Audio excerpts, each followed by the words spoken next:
एपटे चली विश्वर सर्वबृहत cricket league एवं सेपटे क्रिकेट जगत आसिला एक दुखद खबर।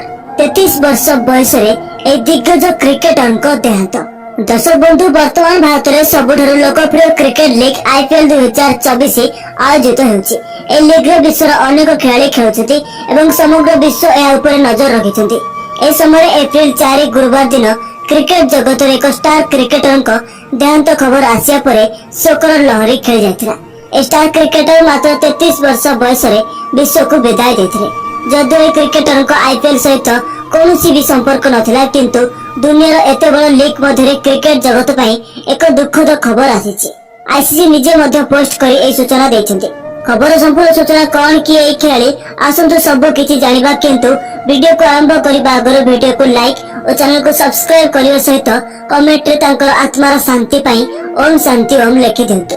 वास्तव में देहांत होइतिबा क्रिकेटर हेउचंती पपुआ न्यू गिनी पीएनजी रो अंतर्राष्ट्रीय महिला दलर पूर्वतन अधिनायक। तांकर देहांत पर समग्र पूर्व एशिया पैसिफिक क्रिकेट संप्रदाय दुखरे थिला। ए क्रिकेटर नाम थिला काया आरुआ। अंतर्राष्ट्रीय क्रिकेट परिषद आईसीसी ट्विटर रे तांकर चित्र सहित संपूर्ण सूचना बांटिछन्ते। से जने उज्जवल अधिनायक थिले एवं से 39 टी20 अंतर्राष्ट्रीय मैच रे पीएनजी रो अधिनायक थिले। आरुआ जने चमत्कार ऑलराउंडर थिले। से 2010 रे पूर्व एशिया पैसिफिक ट्रॉफी रे प्रथम थर पई पीएनजी जातीय दल पई खेलिथिले। या पर से दलर नियमित अंश रहिथिले। तबे काया आरुआंको देहांत खबर रे संपूर्ण क्रिकेट जगत एबे दुखरे रहिछि। आपण माने कायांको आत्मार शांति पई दया करी कमेंट रे ओम शांति ओम लिखि दियंतु।